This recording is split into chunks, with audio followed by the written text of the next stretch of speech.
Selamat malam Mas Parjo, Mbak Lasmi. Selamat malam Mas Adi. Aduh, ini maaf nih malam-malam mengganggu.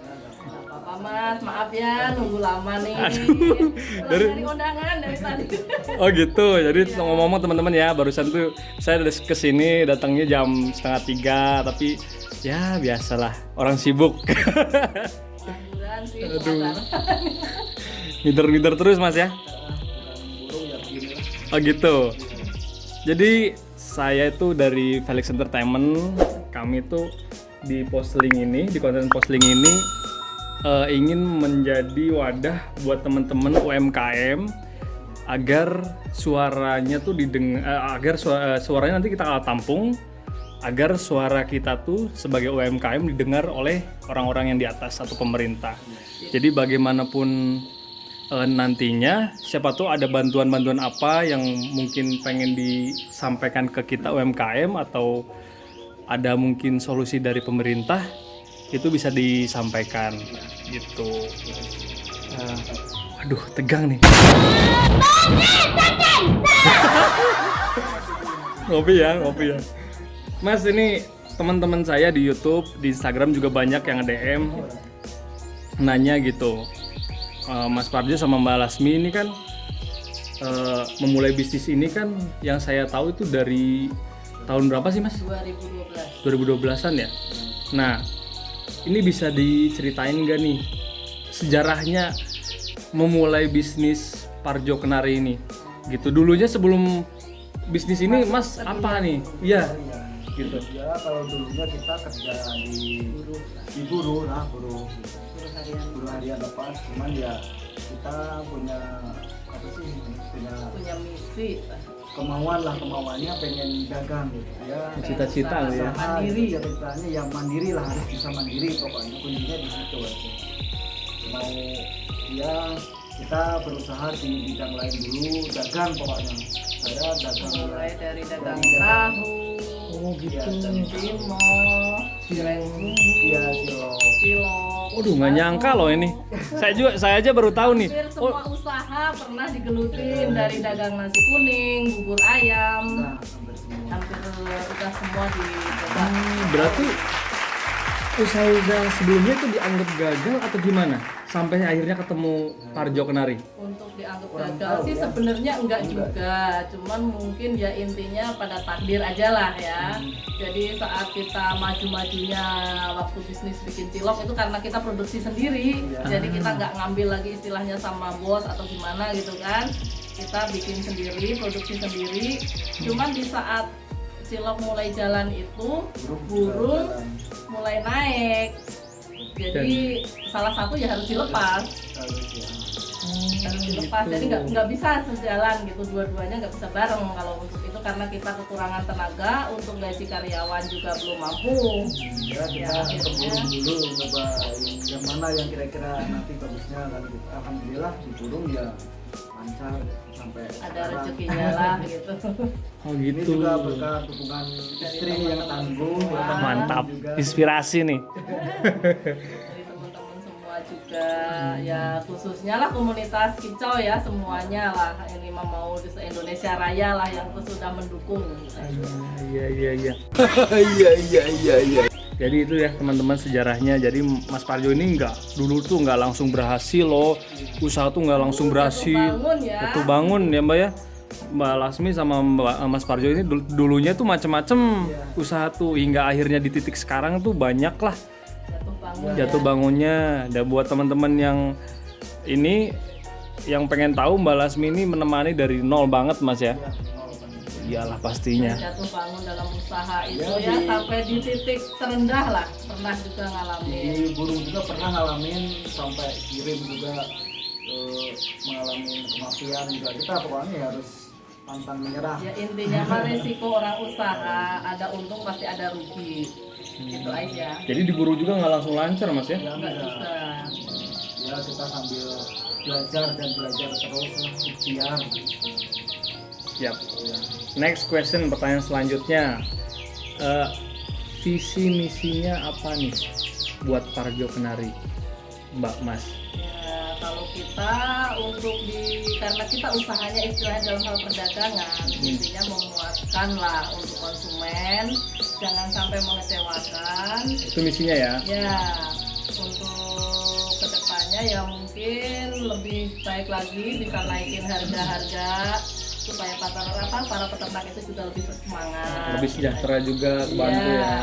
Tetap stabil mungkin ya. Nah, gitulah. Bisa keluar kota juga kan ya berkat dukungan peternak kita, peternak bakul harus emang nggak bisa lepas lah, itu harus Ya kita kan nggak bisa kerja sendiri lah untuk Betul. istilahnya sistem perdagangan di dunia perburungan ini. Jadi ya kita emang kerjasama antar peternak, pengepul, semuanya emang harus terjalin dengan baik. Betul. menjaga silaturahim lah. Intinya mah jangan sampai mengecewakan antara ke peternak, pengepul ataupun ke konsumen yang di luar. Oh iya, jadi intinya biar sama-sama sejahtera Mbak ya. Ya gitu. Ya, kita lanjut lagi ya Mas Mbak ya. Ya. Tadi itu Mas tuh kan di bidang hewan ya, burung, khususnya kenari. Tapi apakah cuma di kenari aja, ataukah ada burung lain? Dan pada saat di kenari itu jenis apa dulu gitu? Ataukah lokal terus dari pertama atau gimana? Ya, Awalnya gimana gitu? Itu dari lokal sih. Kita emang tahunya kan dari lokal dulu. Kita awam di burung, tapi udah punya dasar dari kecil kita hobi burung, suka gitu, suka burung. Ya kembali lagi emang suka. Terus kalau untuk lokal udah kita order keluar kota mulai jalan, kita mulai merambah ke seri lovebird dulu. Lovebird masih rame, viola model lovebird masih bagus lah itu. Tahun berapa? Tahun 2015 ya. Itu 2017 itu udah mulai Turun. Ya, Ya, berarti dari tahun 15. 15. Soalnya pas kenari turun 2014 Mas kalau nggak salah. Ya, gitu ya. Oh jadi tadinya lokal. Nah, apakah cuman kenari aja atau gimana?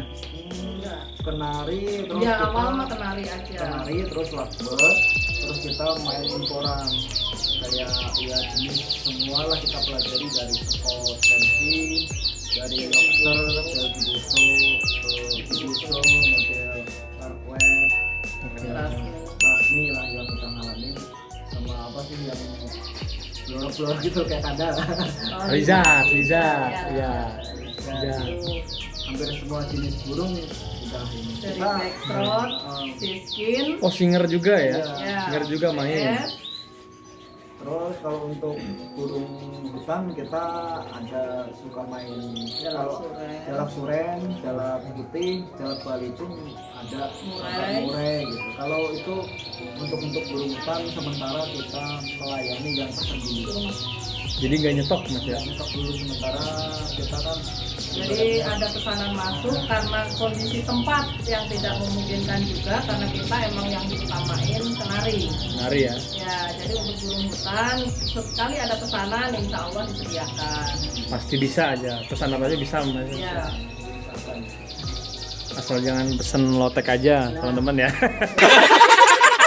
pesan nasi kuning bisa. Nasi kuning bisa. Aduh. Pertanyaan selanjutnya nih, Mbak Mas nih. Nih pelanggannya tuh siapa aja gitu? Maksudnya siapa aja tuh mungkin apakah remaja, dewasa atau orang-orang lansia atau gimana? Target pelanggannya tuh. Untuk di burung ini kayaknya mencakup segala usia ya. Jadi dari anak-anak sampai lansia malahan. Yang ditemui gitu di lapangan. Iya. Kenyataan itu kita kalau untuk di luar kota, di luar pulau, kita yang konsumen dikirim kita kurang tahu ya. Untuk ini yang kita lihat yang datang ke rumah. Jadi dari anak-anak tingkat SD pun udah datang, istilahnya belilah satu bahan. Kalau untuk lansia itu yang kakek-kakek di atas usia 60 tahun banyak yang datang ke Itu sini. udah rananya kayaknya. Ya. Cewek gimana? Untuk cewek ya ada sih konsumen juga yang dari luar kota itu. Yang dari luar kota juga banyak masuk. Kadang justru yang order itu bukan suaminya, malah istrinya. Berarti cewek juga bisa gitu. Iya. Ada juga ya. Nah, untuk saat ini kayaknya kicomania itu nggak didominasi Dulu laki-laki saya aja. suka gantang burung di lapangan. Oh pernah Mbak? Iya. Resmi pernah? Selama kurang lebih 2 tahun. Waduh. Berarti pemain lapang ini ya teman-teman, Iya. hati-hati kalau Kita produksi itu di tahun 2018. Dari 2016 sampai 2018. Jadi buat teman-teman nih yang pesan burung di Parjo Kenari, kalau mau nanya tips buat burung kontes bisa ya langsung ke Mbak Lasmi ya. Bisa, tapi untuk sekarang mohon maaf kita tidak menyediakan yang spek lapang. Jadi kalau seandainya ada konsumen yang menginginkan silahkan dicari sendiri, pilih sendiri sepuasnya. Konsultasi boleh nggak nih Mbak? Boleh. Boleh ya. Ya, kita lanjut lagi Mbak ya. Mas ya. Tadi itu sampai pertanyaan ini kayak nggak salah ya. Oh yang ini pelanggan yang cewek. Iya, Ada. ada. Malah banyak. Banyak ibu-ibu katanya. Ya, pelanggan saya yang dulu Pekanbaru juga ibu.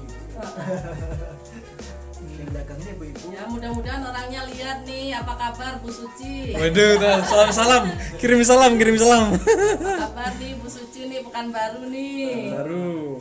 Terus kalau untuk di Jawa Tengah kan itu pedagang burungnya juga ibu ada atau Morobdok. Oke. Nah, ini teman-teman juga pastinya pengen tahu ya, Mas Mbak ya. Mereka juga kan pasti ada yang pengusaha muda gitu kan, pengen tahu nih. Walaupun berbeda bidang mungkin, strategi apa aja yang dilakukan Mas Parjo sama Mbak Lasmi buat ngembangin Parjo Kenari. Apa ya? Ini Kayaknya mah bahaya nggak ada ini. teknik khusus sih sebenarnya apa ya? Apa Kita ini mah bertapa di aja. Gunung Salak atau gimana? Ya ikhtiar itu yang utama pasti ke Allah ya. Hmm. Doa dan berusaha itu yang utama. Kita berusaha sebaik mungkin lah. Nah kalau teknik untuk ke burungnya sendiri sih, ya kita gini aja, menyayangi burung itu seperti menyayangi diri kita sendiri aja. Sistem perawatan, sistem dia ngasih makannya, untuk misalnya kalau ada yang sakit obat-obatan serta vitamin lah, semuanya ada. Untuk yang lainnya sih kayaknya nggak ada teknik khusus sih. Kalau untuk teknik sih gimana, saya ingat guru saya itu kalau teknik katanya teh sepinter-pinternya marketing manusia itu masih kalah sama marketing di Allah. atas. Berarti Ya, ini intinya itu tadi ikhtiar selalu ke Allah, nggak ada yang lain lah. Ya, berarti marketingnya ini marketing Islami ya? ya insya Allah. Insya Allah ya. Oh itu ya teman-teman ya. Dan hijrah lah. Kita sempat Ya hijrah. mudah-mudahan lah semenjak ya intinya mau ketemu komunitas sahabat hijrah. Alhamdulillah. Ini pertanyaan selanjutnya nih Mbak Mas ya. Ini agak sedikit lumayan berat kayaknya. Masalah apa atau apa ya, kejadian kritis apa yang pernah dialami oleh Parjo? Nah, Ini atau Mas Parjo sama Mbak? Ya selama maksudnya teh dalam usaha perkebunan Ya, usaha perguruan. Ya, kalau untuk masa kritis sih sebenarnya banyak banget ya kalau untuk diceritakan itu, tapi Berat yang ini, intinya berat aja nih. ya. Iya. Yang pokoknya aja. Kayak kita misalnya menemui konsumen yang kalau dulu marketing kita kan sistem DP setengah ya. Ya. Barang sampai baru dibayar.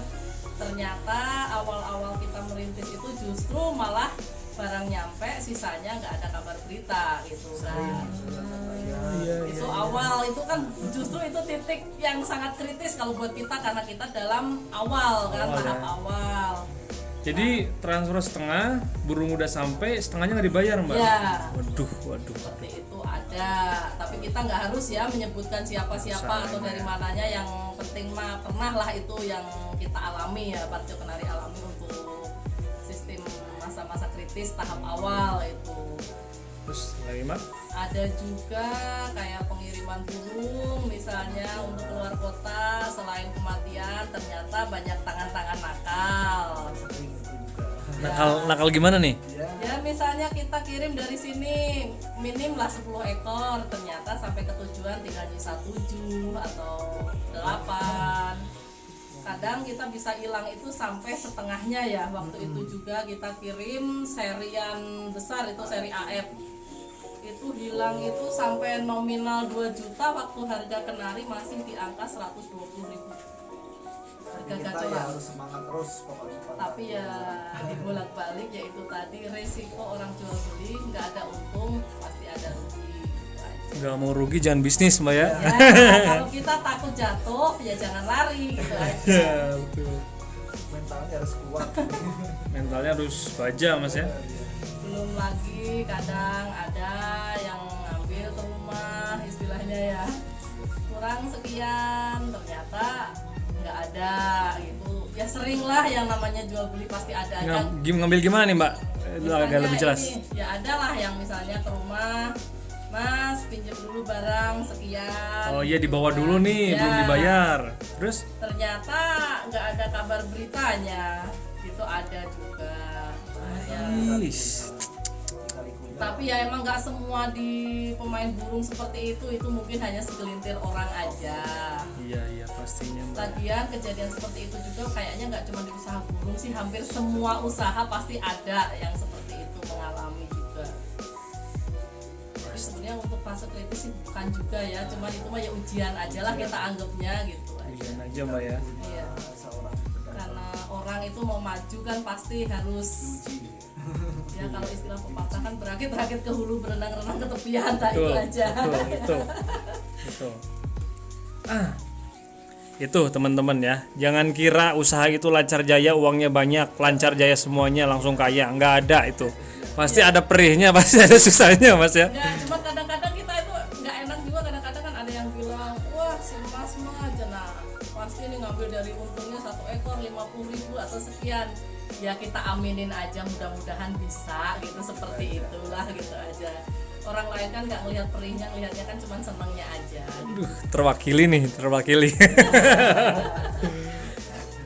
Ya sih, soalnya kan kalau sekarang kan mungkin lihat kita waktu susahnya ya sebelum terjun ke dunia perhubungan, terus lihat di dunia perhubungan ternyata maju, padahal kita bukan ngambil dari untung besarnya tapi omset yang kita ambil. Nah, stop dulu mbak, ini nanti ada pertanyaan tentang itu nanti terjawab nih. Nah, sebelum sampai omset, memanage Parjo Kenari itu gimana? Memanage Parjo Kenari itu yang manajemen yang terjadi di Parjo Kenari itu seperti apa? manajemennya ya pokoknya gimana ya. Itu Karena bagian kita bukan perkantoran juga ya, kita alami aja lah, kayaknya nggak ada trik-trik khusus atau gimana gitu. Kalau kita ya paling untuk perburungan ini karena kita juga belum besar ya, masih standar lah gitu. Jadi cuman ya barang masuk misalnya ada berapa ya kita tulis, kemudian barang keluar ada misalnya dari modal ke untung itu ada selisih berapa gitu aja. Simple ya? Ya simple aja sih, kita lah ya. nggak terlalu dibikin repot kalau kayak gitu ya. orang-orang nggak sekolah sih jadi ya.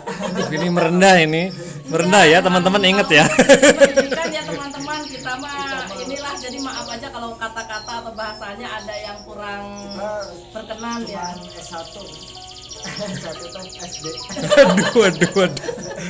Tapi itu menurut saya hal yang keren loh mas, karena banyak anak-anak zaman sekarang mas ya, milenial sekarang itu bahasanya itu, anak-anak muda sekarang tuh pada saat berbisnis yang saya temuin, mereka itu pada saat memulai berbisnis tuh pengen langsung jadi bos, padahal menurut saya itu susah. Menurut sampean gimana? Ya, kalau untuk nanya ke kita mungkin ya bukan pakarnya juga ya, cuman kalau untuk kita pribadi Iya, sih pendapatnya gimana? ya kalau untuk menjadi bos otomatis kan harus punya orang tua yang seenggak-enggaknya mencukupi materi lah istilahnya. Kalau Turunan lah kayaknya. kalau untuk kita sih ya itu tadi berakit-rakit ke hulu, berenang-renang ke tepian. Jadi semuanya dari bawah, intinya gitu ya mas ya. Dari nol aja. Dari nol dengan aja. Istilahnya hasil keringat sendiri. Betul. Ya. Itu jadi bos ya gimana? Susah. Takutnya kita terlalu mimpi terlalu tinggi, takutnya jatuh nanti rasanya sakit. Sakit gak bangun-bangun bahaya. Nah, iya. Lanjut mbak ya mas ya, ini langsung ke yang tadi mbak sudah singgung, omset bukan keuntungannya, keuntungan Mas Parjo sama Mbak Lasmi bisa keep, nggak usah cerita lah. Omset dari Parjo Kenari sendiri tuh berapa?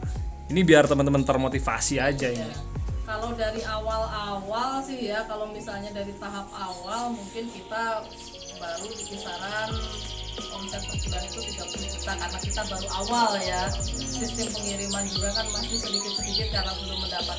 Bukan belum mendapat sih, karena kita emang belum mengenal, konsumen belum terlalu mengenal kita juga. Jadi ya dalam satu pengiriman paling 10 ekor gitu kan. Merintis Jadi masih tahap merintis. Kalau untuk saat ini ya alhamdulillah lah bisa lebih di atas 100 juta. Waduh, tuh dengerin ya teman-teman ya, menggiurkan kan. Omset ya itu ya. Keuntungan loh ya. Santai, jangan buru-buru. Santai. Iya, alhamdulillah lah bisa. Tapi bahkan kalau misalnya lagi rame pun gitu ya, itu waktu itu saya pernah print dapat rekening koran dari bank. Karena kebetulan kita mau ngeprint, dari pihak banknya malah dikasih rekening koran karena bukunya nggak muat. Bahkan pernah sampai 320 juta. Wow. 320 juta ya teman-teman, tinggal hitung aja di rumah itu kira-kira berapa. Nggak mungkin dong cuman 10%-nya gitu kan. Kalau untuk bisnis burung ya kelihatannya ya kayak biasa-biasa aja. Tapi nggak mungkin lah kalau untuk burung itu ya, kalau keuntungan kok sampai diambil 10%, kecuali kalau impor ya. Kalau impor saya yakin bisa 10%, tapi untuk lokalan kayaknya berat deh. Di sini nanti dikiranya sama penggemar bener kita itu ngambilnya mungkin 10% ya. Soalnya enggak lah kalau untuk Enggak lah ya. lokalan mah. Ya justru kita mainnya omset tadi, biarpun sedikit omset banyak. Jadi kan sama aja sih sebenarnya. Datang barang misalnya hari ini, paling target kita paling lama seminggu itu barang harus sudah keluar. Jadi keluar masuk. Mbak Lasmi sama Mas Parjo ini kan yang saya baca quantity. Jadi mengandalkan kuantitas atau jumlah dari penjualan. Ya, Nah, jadi kalau- kita bukan ngejar keuntungan dari per ekor ya. Iya, jadi per banyaknya yang ya, dikirim kita gitu. ambil Kita totalan kan disebutnya kan grosir ya. Grosir ya, betul. Intinya sederhananya gitu Mas ya. Ya. Grosir. Kalau saya pribadi, Felix Farm itu quality, jadi kualitas satu tapi mukul. Sekalinya komplain pusing. Ya, meskipun kita lokalan, kuantiti jadi patokan utama, kualitas tetap nomor 1. Ya, kualitas juga tetap nomor 1. Dengerin teman-teman, buat yang mau order, dengerin. Kualitas nomor 1. Kualitas tetap di nomor 1 kan lah, karena kita dagang itu kan usahanya dalam segi apapun, dalam bidang usaha apapun, tetap kualitas yang harus di nomor 1 kan. Betul, Mbak. Betul. Kita lanjut ke pertanyaan selanjutnya. Ini menurut Mbak Lasmi sama Mas Parjo, ada nggak nih gangguan terhadap Parjo Kenari dari eksternal atau luar, ataupun internal atau dalam? Kalau ada tuh apa aja? Mungkin belum ya. Kalau untuk Ya, gangguan-gangguan mungkin kita udah apa sih? tikus.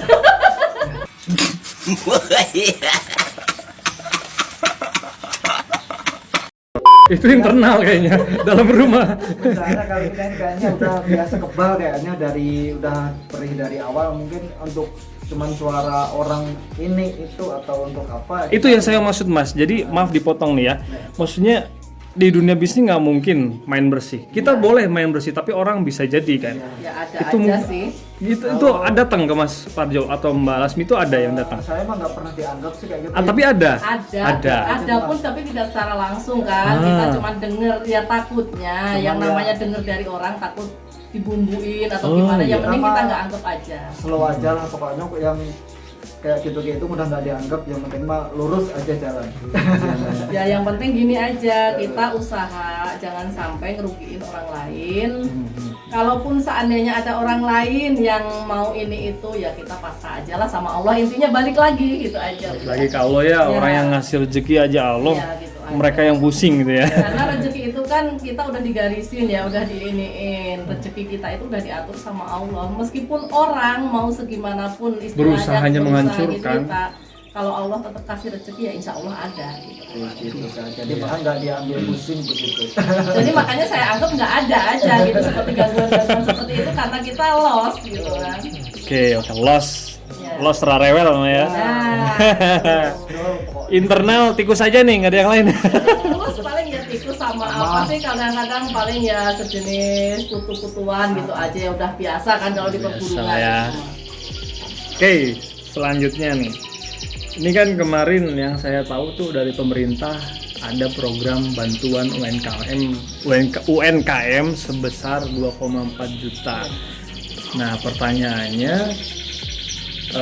Mbak Lasmi sama Mas Parjo dapat nggak nih? Alhamdulillah nggak pernah tahu ya kayak gitu. Alhamdulillah nggak pernah tersentuh. Loh, gimana ini? Ya, ini semenjak pandemi corona juga, meskipun kadang-kadang yang namanya usaha kan ada matinya. Maksudnya mati bukan dalam artian kita nggak ini ya, redup lah gitu kan. Ya naik turun lah. Naik turun, ada masanya kita itu nggak jalan sama sekali, ada juga. Tapi yang namanya bantuan-bantuan itu emang kita ya alhamdulillah sih nggak pernah tersentuh.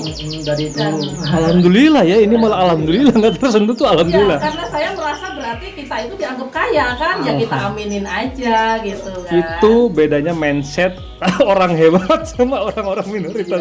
Itu ya. Masalahnya gini sih Mas ya, kalau kita mikir lah seandainya kita dapatlah bantuan kan 2,4 juta ya. Tapi usaha kita berhenti total. Saya memilih karena usaha saya jalan nggak dapat duit. Dari Gitu aja. untuk bantuan-bantuan sih nggak pernah tersentuh dari dulu, alhamdulillah. Cuman kita semenjak kalau dipikirin sakit hati itu. Jadi jangan berharap ya Mas ya. Mending sekarang kita nggak usah berharap. kita mah berharapnya kalau Allah ada aja. bantuan kita nggak dapat, ya Iya. bilang lebih baik kita kalau bisa malah ngasih gitu. Lebih baik tangan di atas daripada di bawah. Duh, ini quotes of the day. Lebih baik tangan di atas daripada tangan di bawah, Mbak ya.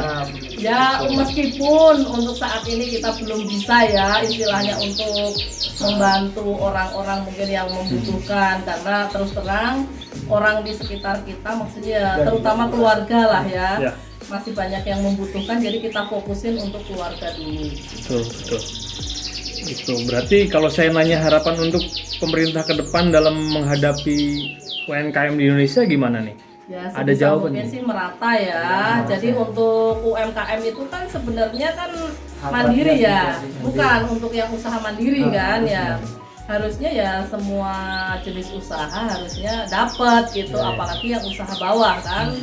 Itu kalau untuk sekelas PT mungkin nggak dapat juga nggak masalah kan. Iya, Ini kan untuk kelas bawah Ini kan. sebenarnya kan di burung itu ekonominya mandiri semua loh. Itu Perputarannya soalnya juga nggak. peternak juga nggak pernah minta bantuan ke pemerintah, nggak ngerepotin lah istilahnya kan di komunitas burung ini. Perburungan ya komunitas kicau aja. Kita ini rata-rata kan Mandiri. punya mandiri semua.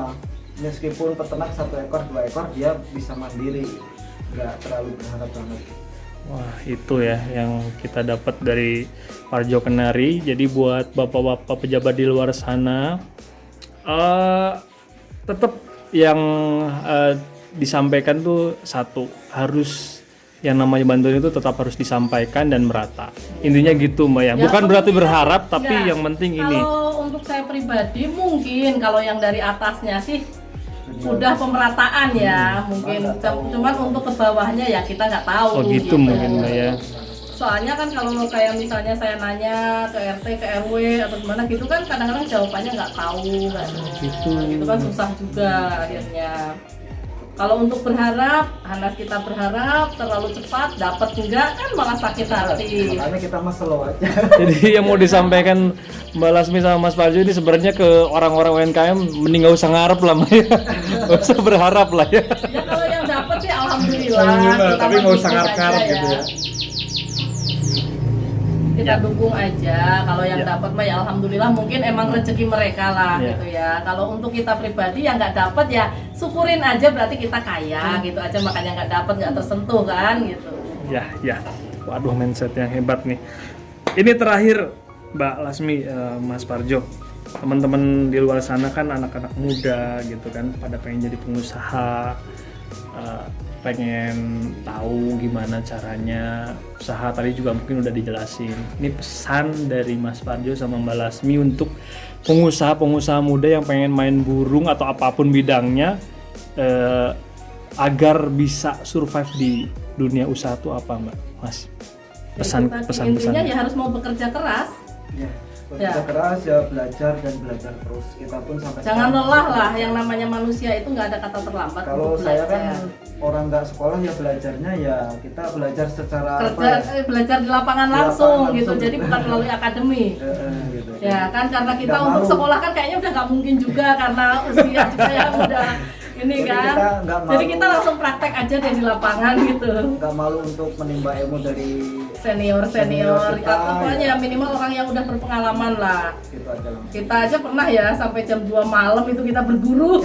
Ya dia tanya-tanya gimana caranya. Kalau untuk di bidang perburungan mungkin masih luas lah kayaknya ini. Kalau untuk peternak kan soalnya itu para Ya untuk grosirnya juga kan penampungannya itu masih kurang kan, itu setoran untuk daerah Bandung. ya intinya Makanya. gini deh buat anak muda Calon-calon bangsa ya, pengusaha nih. itulah. Percaya. Seandainya mau jadi pengusaha ya itulah, banyak-banyak belajar, jangan mudah putus asa, terus jangan malu untuk bertanya.